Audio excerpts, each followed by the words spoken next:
"250 million years of evolution have produced this, a giant, super efficient reptile. It's the Nile crocodile. Until recently, diving with these dangerous creatures was considered impossible. But as with any predator, it's how you engage them that's the key. And I'm about to put my belief to the test.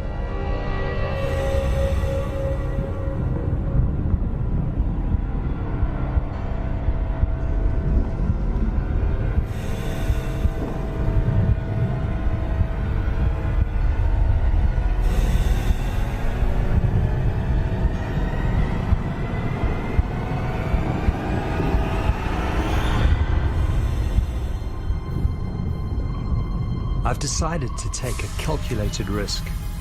I want to dive with feasting crocodiles. Can I approach them without being attacked? Will they see me as a fellow predator or as potential prey? Can I survive within their feeding hierarchy? I'm taking a big risk, and I think people understand that. And I don't think it would reflect poorly on a crocodile if it eats me. People expect that to happen.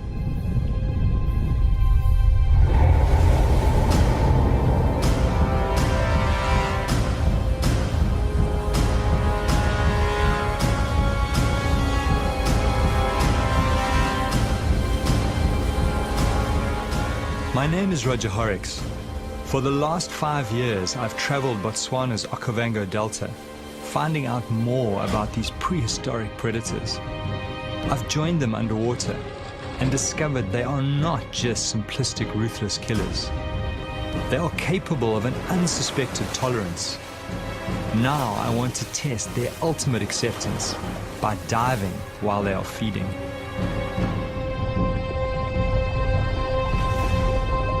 The idea of diving with feeding crocs first crept into my mind when I traveled from my African home to Costa Rica in Central America. I'd gone there to find Cheeto Graham, the extraordinary crocodile shaman of Limón. 23 years ago, Cheeto found a sick and dying crocodile that had been shot by farmers. Slowly he nurtured this animal back to health, taking many years to slowly gain the animal's trust. He showed me something I never thought possible with crocodiles. Cheeto is the only person in the world to get in the water and interact with the giant croc. He's even developed a game with the crocodile that mimics some of its instinctive killing techniques, like the death roll. When I saw this level of acceptance by this animal, this unexpected intelligence, I started to think that if I behaved in the right way, I too could have a chance of being accepted in the water.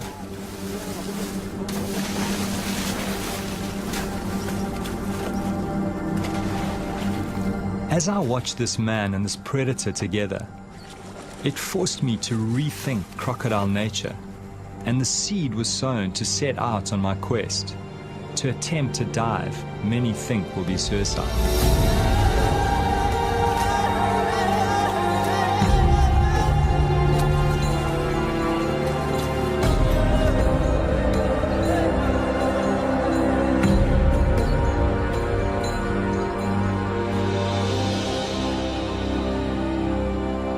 What particularly intrigued me was that somehow the croc can tell the difference between the food Cheeto gives him and Cheeto's hands. To come out of this alive, I will need to prepare my mind very carefully.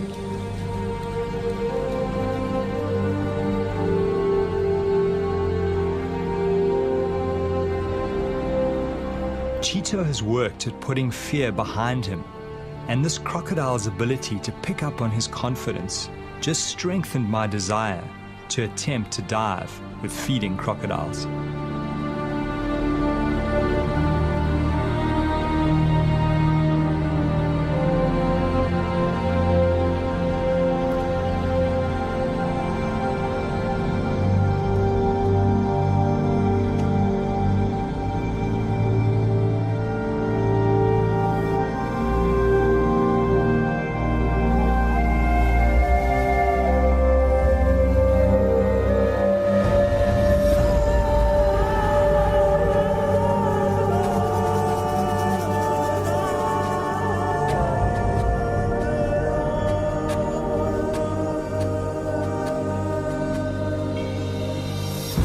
Every winter I return to my old diving ground, the Okavango Delta in southern Africa. In the swamp live some of the biggest and most aggressive crocodiles in the world. It's June, when the great flood brings the clear water. All my primal senses start to come alive as I prepare my mind and my body. Over and over, I'm at the feast, calm, unharmed.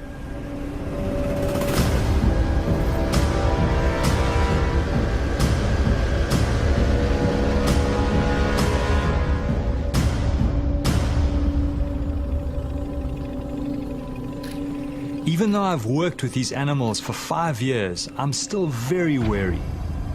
Some of these beasts have eaten many people and are a huge threat to livestock. My theory is that reptiles, when feeding en masse, drop their territorial aggression to avoid injuring each other.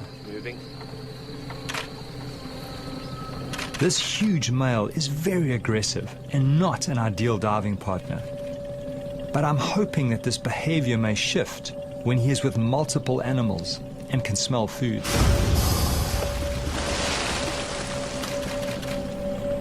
To really understand the dynamics and to see the way that these animals interact, you really need to go underwater, because that's really where it's all happening, certainly up here in the Panhandle.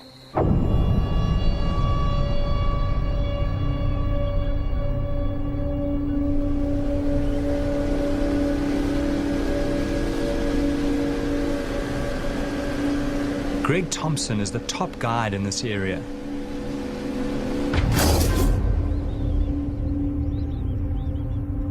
He has grown up with crocodiles, seen several animals and people being taken.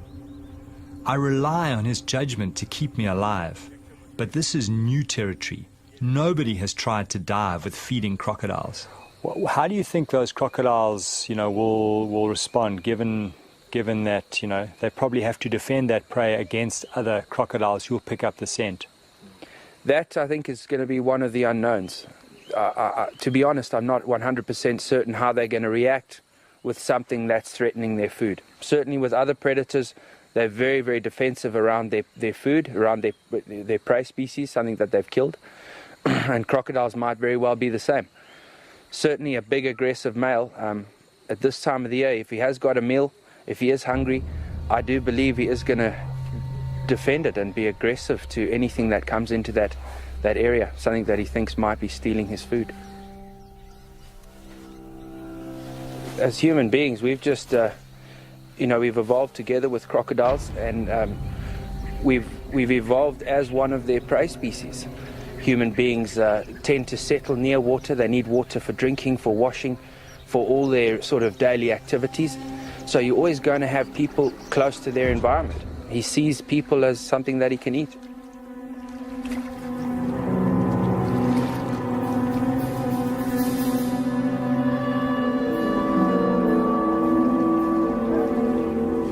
Greg takes me to a nearby village close to the river.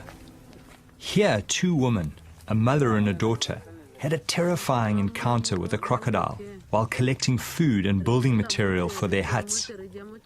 ᴄrᴏᴄᴜᴅᴜ lost both her arms. She has a young child to look after. Mother and daughter now live by weaving baskets with only one arm between them, somehow surviving against impossible odds. The croc that attacked them was only about 2 meters long, but very powerful.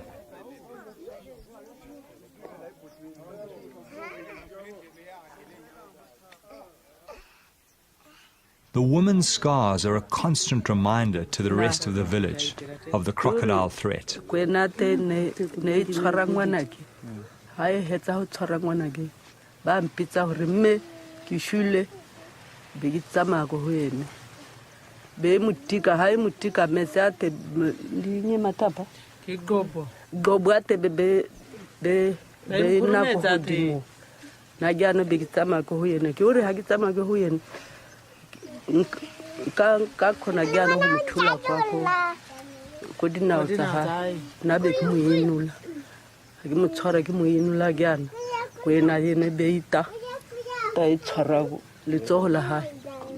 Their horrific story haunts me.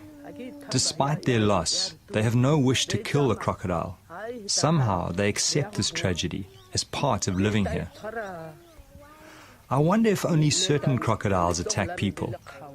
I know that some crocodiles are more aggressive than others. Their personalities differ quite considerably. But there was only one way to find out. I go in search of the crocodile that attacked the woman.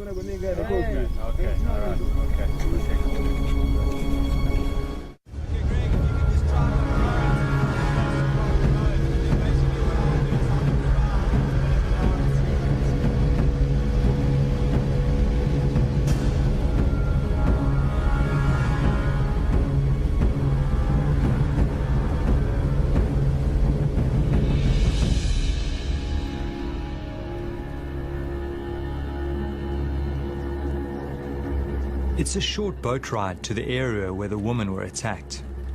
Crocodiles are territorial and so very likely to be in the same place.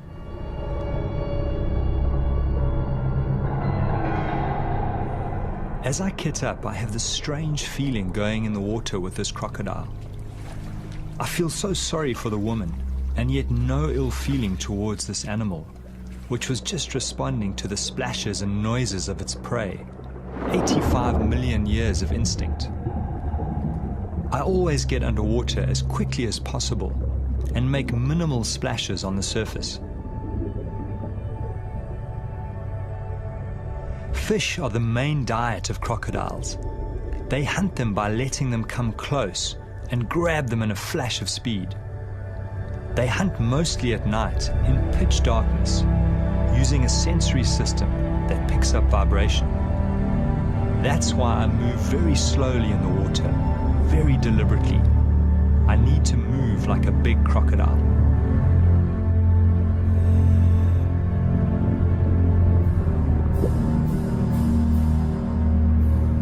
The fish become skittish. I sense a big predator close by. Knowing this is potentially a man-eater puts me on high alert. It disappears quickly under the papyrus into the maze of underwater tunnels.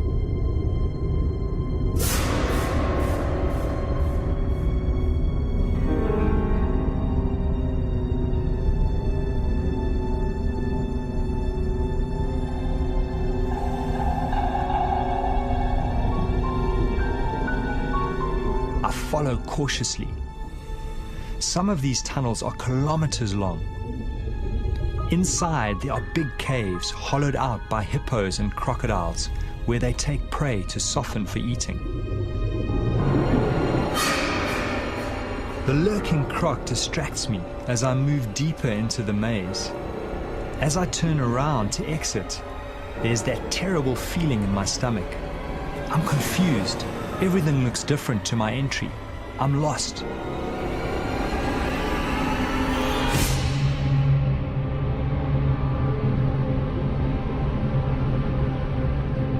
It doesn't help my anxiety to find the remains of one of the crocodile's last meals.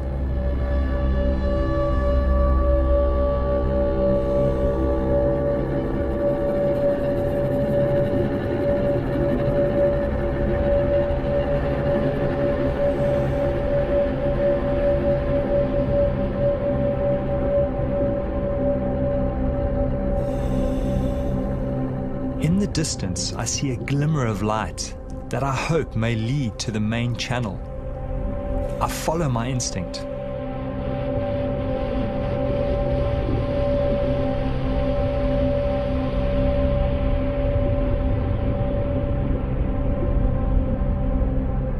It's a huge relief to be back in the sunlit channels.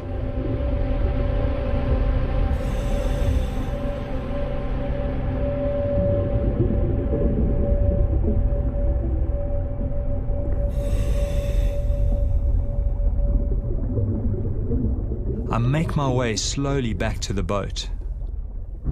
Suddenly, I glimpse a familiar texture amongst the river cabbage.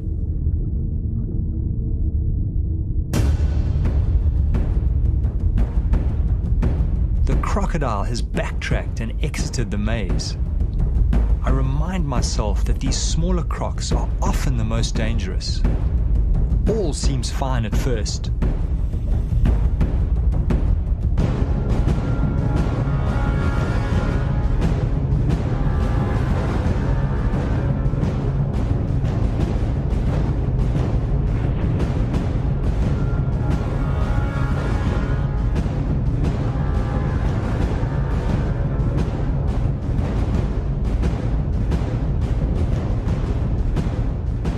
Suddenly the croc turns on me, ready to attack.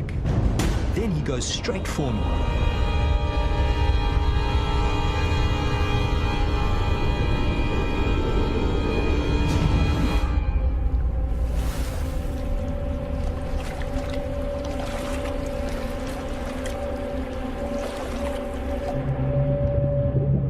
It was difficult to see his size because just his tail was sticking out. So I got a couple of shots of the tail and then obviously got too close to him. And he suddenly moved out and started sort of slowly swimming down current. So I swam after him and he went faster and faster and faster. And I would say he was about a 9-foot croc, pretty much my size, maybe just a little bit bigger. Beautiful, beautiful markings and beautiful animal.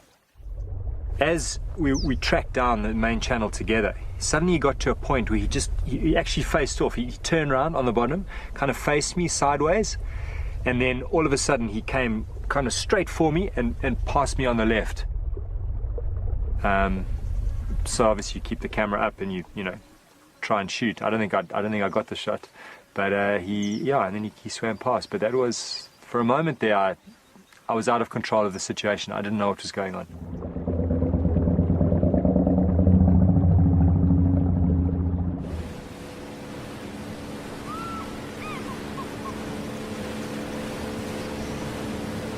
Traveling back past the village, we get word that a cow has been taken by a big crocodile and has been seen dragging it downriver. For the villagers, this is bad news. Cattle are their currency, their symbol of wealth. But for me, this may present the chance I've been waiting for. With the smell of the fresh carcass, a huge scent trail is moving downriver, calling all the crocodiles to focus on this one large food source. I worry that they may drag it underwater, and I'll never see it again.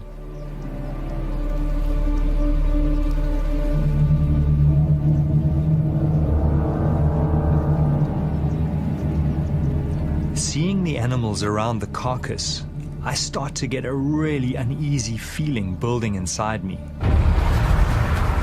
Greg is cautioning me against getting in the water alone under these circumstances. He thinks these animals might see me as a threat to their food and attack.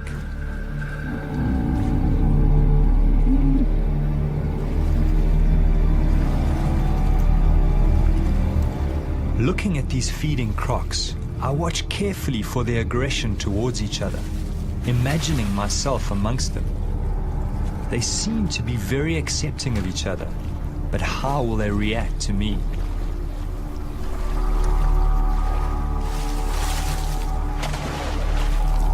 Of course, now this is a whole new situation. Now you've got a lot of animals. They're all keyed into food. They are competing with each other. There's a definite hierarchy at the carcass. The bigger crocs are feeding first, and they are keeping other crocs away. So if a diver comes along and he's bobbing along the surface, if he appears to be part of that carcass, they're going to go for them. So the guys, it's a very nervous situation. I need to try and put Greg's mind at ease. I decide to show him something else I'd experienced in Costa Rica, something that reinforced my belief that if you approach crocodiles in the right way, they can react well. What's your sense of that? Look, I mean, there's still a lot of unknowns in what you want to do. Greg remained wary as I showed him what I'd seen in Costa Rica. I spent several days with a crocodile caller, ᴅᴇᴅᴜ, who has built a remarkable relationship based on food with a number of wild crocodiles. What I found most interesting is that the crocodiles don't go for him, but rather choose the small food morsels that he gives them.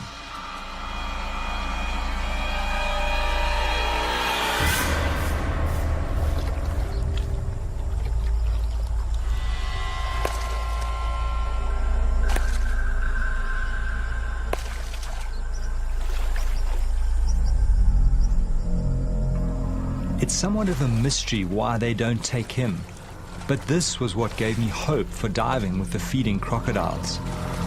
I was counting on them accepting me as another predator at the kill and not attacking.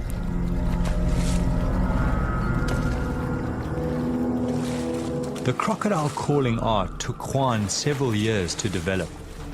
He slowly built the trust of the animals, drawing them closer and closer to his body. He was badly savage during this process, but somehow managed to survive and continue. Juan has even taken his relationship further, and the crocs allow him to touch them. He shows a side to crocodiles very few know. People think I'm crazy sometimes, but it's these small things that give me confidence as I plot the feast in my head.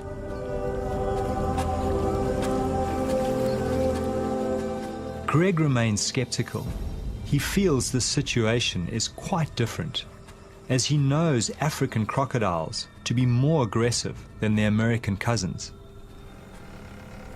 I'm hearing Greg's worries. I'm sensing I need someone in the water to watch my back. There is only one person who comes to mind, an old shark diving buddy. His name is Walter Bernardus, and he's always wanted to dive with crocodiles. It's Walter. Ah, fantastic. Let's get back to us. Walter, can you hear me? How are you doing?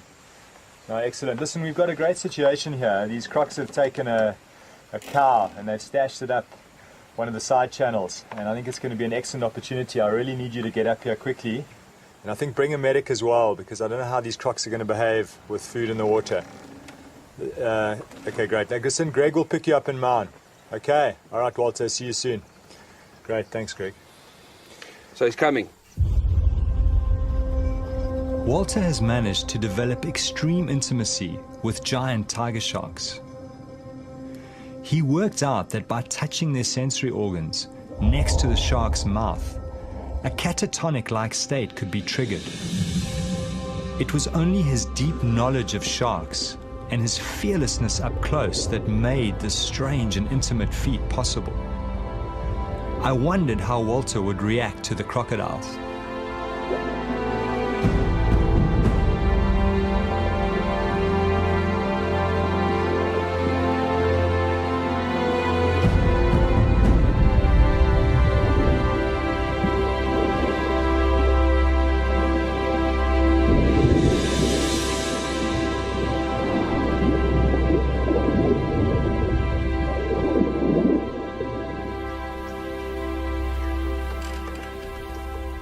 Now I'm stressed about the time.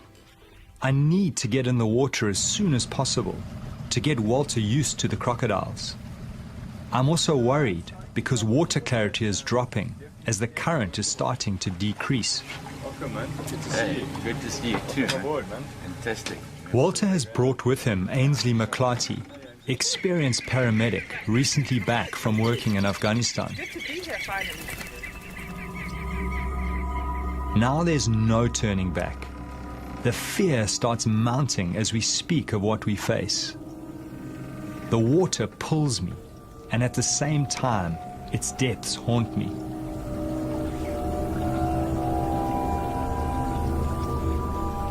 So Walter, how are you feeling? I mean, this is the first time you've been up here in the Delta. What's your sense of all of this? Yeah, well, it's totally new for me. You know, I'm sort of used to the big animals in the sea, but this environment here, you know, dealing with reptiles, cold water, murky sort of to clean conditions, is totally new for me. So a little bit nervous, but excited in the same time, you know.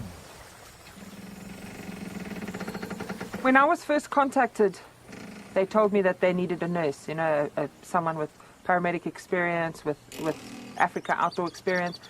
And I said to them, they don't need a nurse.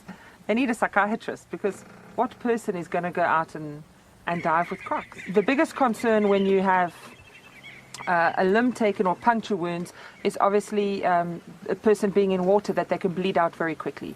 And so putting pressure on, getting a drip up as quickly as possible, and stabilizing the patient is always the most important.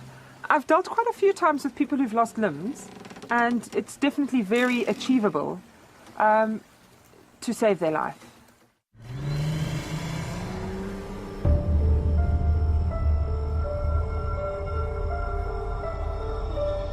We probably have a 24-hour window to realize our quest. Once the carcass is finished, the crocodiles will disperse. We have to find the carcass and try to dive late this afternoon or tonight, even though it increases the risk factor. This might be our only chance. This is what I love most. This is my world. Fear is something I've learned to control and understand. The dark is part of our deep evolutionary past, because for thousands of years, big predators hunted our ancestors at night. You know, it's hard to explain why we do it. Why do we do it? We do it for the excitement, we do it for the challenge. And I realize that what we're doing shatters the perception that people have of these animals.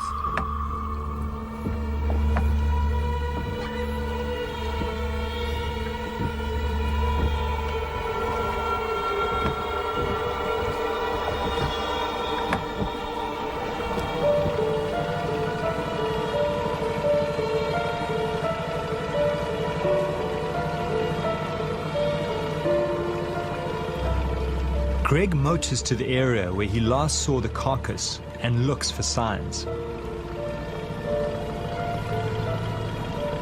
Now the adrenaline is surging through me. The swamp, the reeds, the tiny insects, every sound, all hyper-real. Greg, how many of them are there? Suddenly we spot a large number of glowing eyes and plenty of crocodiles near the surface. Greg is sure the carcass is nearby. The crocs seem not too fearful of the boat at night. The plan is for Greg to watch activity on the surface and flash us with his light if he feels too many crocodiles are moving in on us. Walter, there's a croc. Our job is to find the carcass and determine how much flesh is left. We slip in and move cautiously.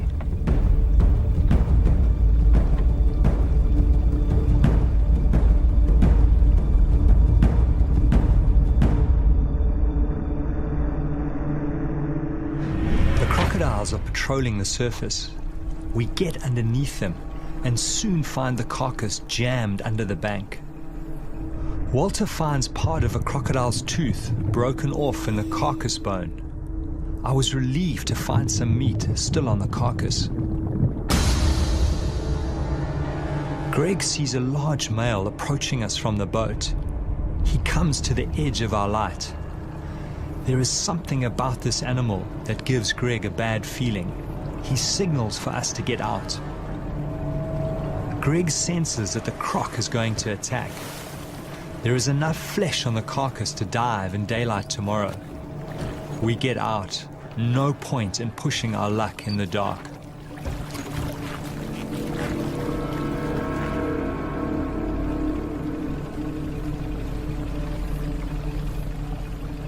How's that tooth in that femur? Actually brought it up with me, eh? Let me have a look. Oh, that's incredible. Obviously broke off when they were biting into them, because their bite force is amazing.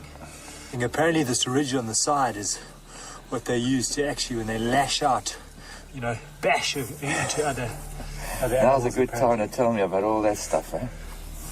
Yeah, oh my goodness.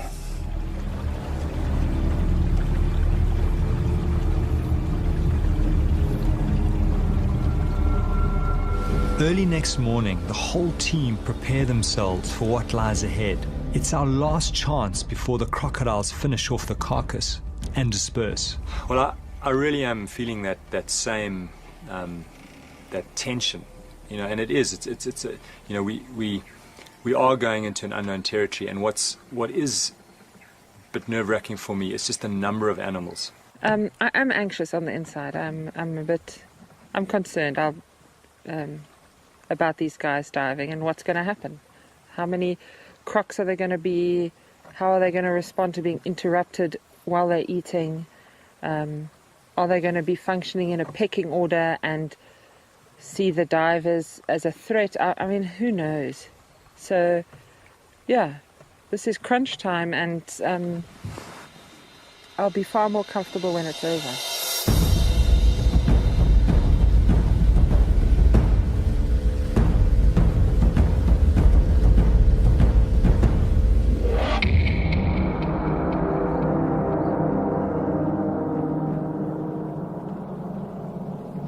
As we approach the area where we saw the carcass in the night, I'm seeing more crocodiles than I've ever seen before.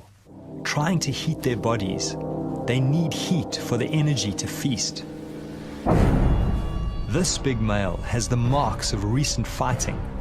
Not a good sign for us divers. I was hoping that they would be more tolerant to each other with so many animals together.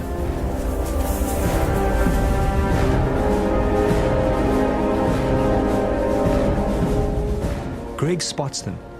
I count at least 20 animals near the carcass. Knowing we are about to enter the water, my whole stomach starts going into a knot. I focus on breathing, put all the good encounters in the front of my mind, and push the nightmares away.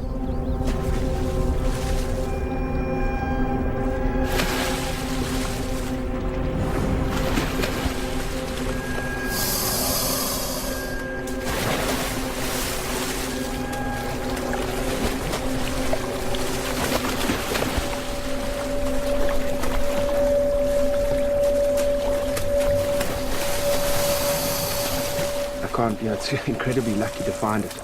Often, once that animal bursts and the crocs start feeding on it, they'll take it under the papyrus and hide it. And there it's a perfect situation. It looks like they've pushed it into a little bay. It's in still water, it's sort of wedged up against a tree, and they've started to feed on it. I must say, Walter, I've got that same little butterfly feeling that I had when first time I got in. We're going to have a look, eh? Let's go have a look.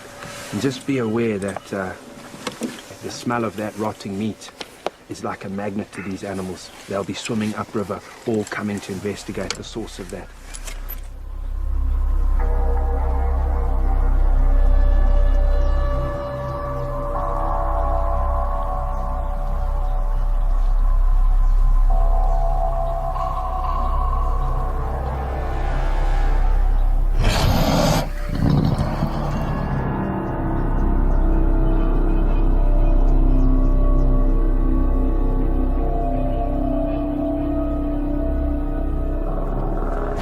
Prepared into the water some distance from the carcass.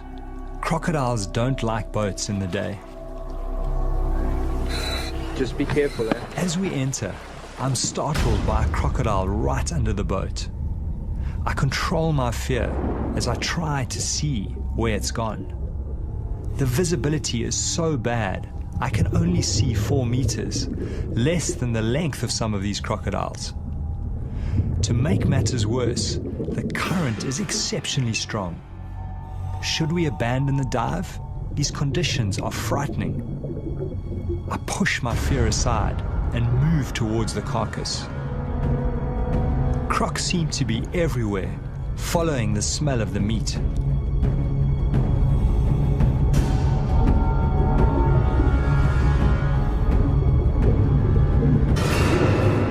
Everywhere we turn, crocodiles are waiting in places where the current is least strong.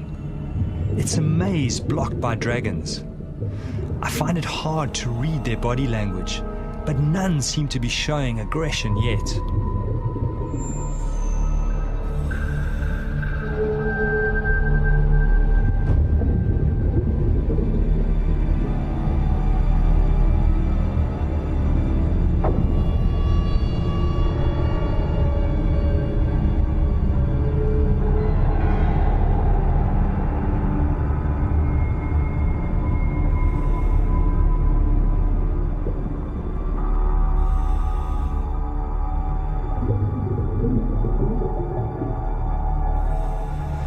We will have to go around. There are just too many here.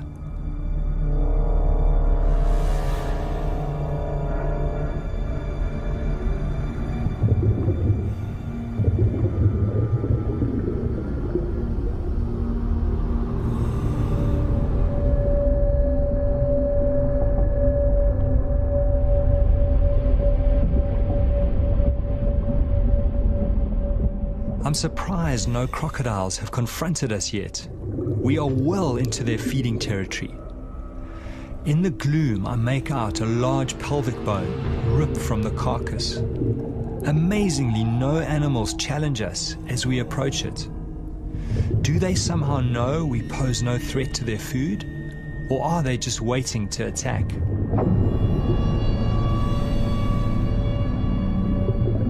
A lot of the meat has been shredded and the animal has been gutted.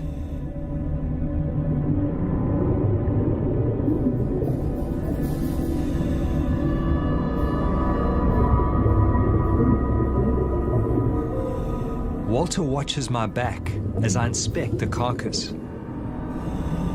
There are huge puncture marks on a leg bone.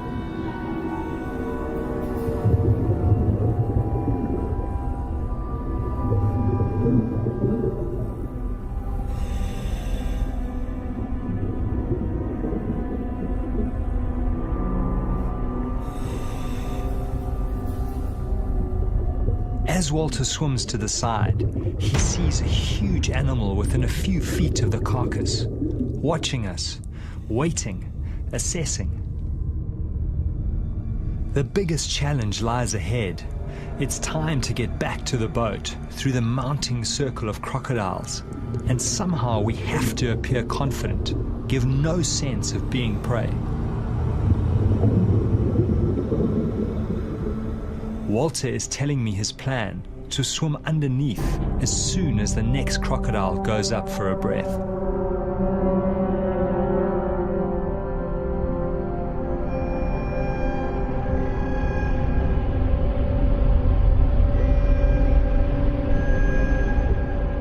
As we take the gap, we bump right into another huge male.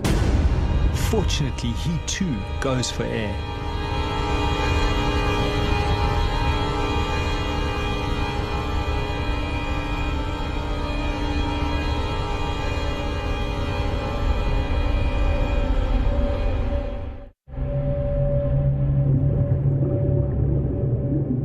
As we swim through the maze of crocodiles, the strangest thing happens.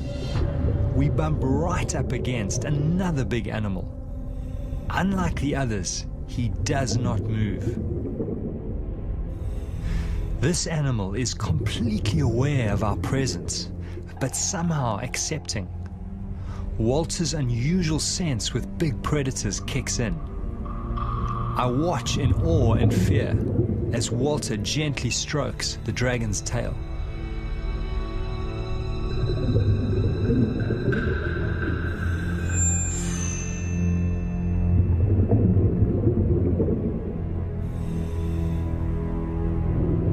Then something happens that I could never have imagined. I watch in disbelief as Walter begins to ride the crocodile across the river in the direction of the boat.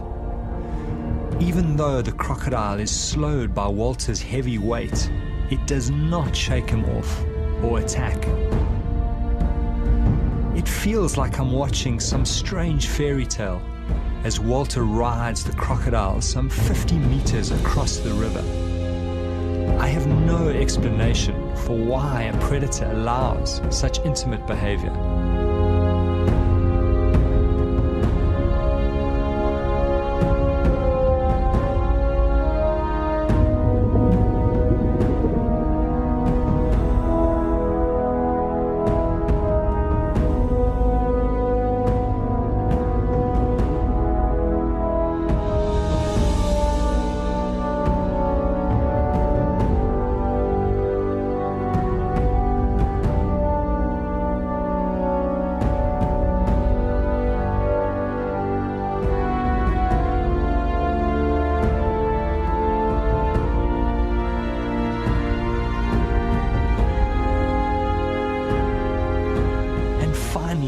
flicks away.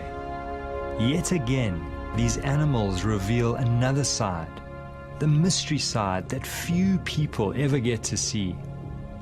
I'm humbled and awed.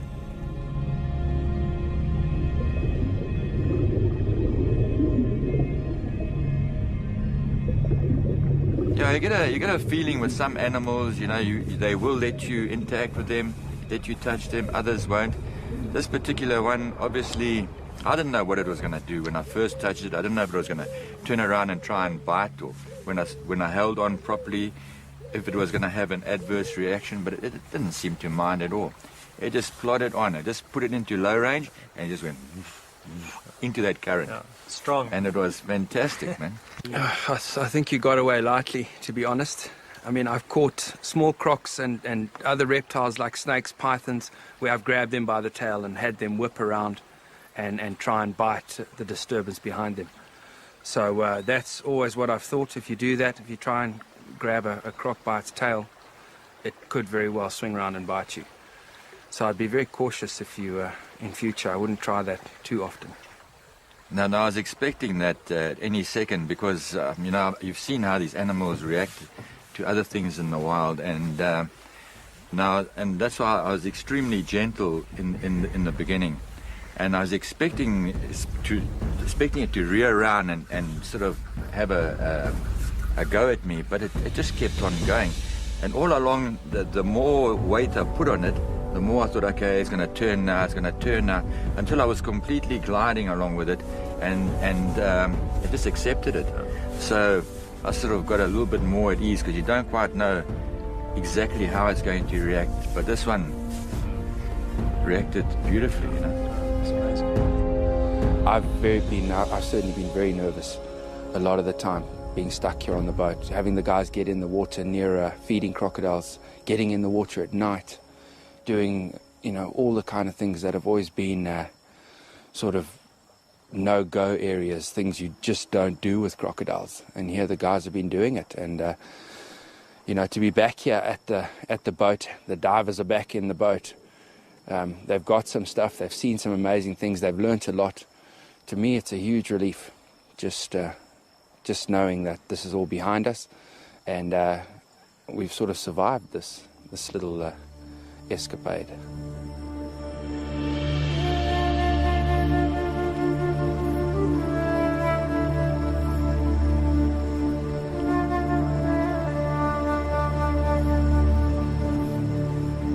You got to accept it that coming out of the experience, you're not going to be the same as you went in. Something shifted, but it certainly I'm not the same person when I go home in a day's time. Well, I think when we first started diving with these animals, you know, the whole thing was, would they eat us or not? And having kind of broken through that barrier, as it were, that's just broadened my whole perception of how intelligent these animals actually are.